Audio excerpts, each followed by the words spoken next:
Ja sam doktorica Maja Mimica. Doktor sam medicine i dentalne medicine sa kojom se bavim već dugi niz godina. Moja ordinacija se nalazi na Malešnici u ulici Ivane Brlić-Mažuranić. Ispred ordinacije je parkiralište i autobusna stanica. Također imamo i ulaz za osobe sa posebnim potrebama. Okupila sam oko sebe odličan tim koji svojim profesionalnim pristupom i vrsnim znanjem ima povjerenje brojnih pacijenata. U ordinaciji radimo apsolutno sve zahvate koji služe za očuvanje zdravlja zubi.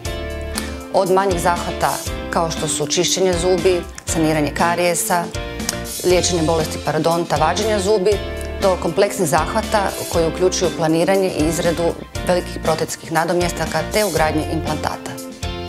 Stomatologija je danas prešla svoju osnovnu djelatnost, redovitih pregleda i njege zubi, te postaje sve traženija kao imperativ u životu čovjeka. Moderna stomatologija ispunjava sve veće estetske zahtjeve koje nameće suvremeni način života. Ljudima estetika zubi znači jako puno. Dolaze nam pacijenti koji godinama se ne smiju jer imaju nesređene zube. Njihova okolina misli da su ljuti, namrgođeni, vječito loše volje. A u pozadini toga krije se nešto sasma drugo. Kompleks od loše estetike zuba. Takvom pacijentu napraviti zube, pomoći, znači promijeniti mu život.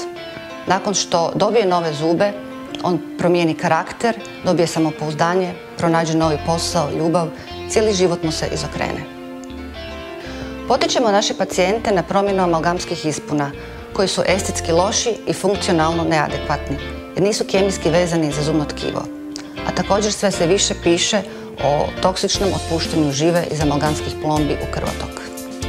Posebnu pažnju posvećujemo pacijentima koji dolaze sa velikim strahom, odnosno pacijentima koji radi straha nisu godinama bili kod stomatologa, pa je i situacija u ustima izuzetno loša. Takvi pacijenti kod nas dobiju više od same medicinske usluge. I najveće mi je zadovoljstvo kada nakon završene terapije i pacijent kaže da nije bilo tako strašno kao što je očekivao. I da će od sada, s obzirom da je pobijedio svoj strah, od sada redovito dolaziti na kontrole.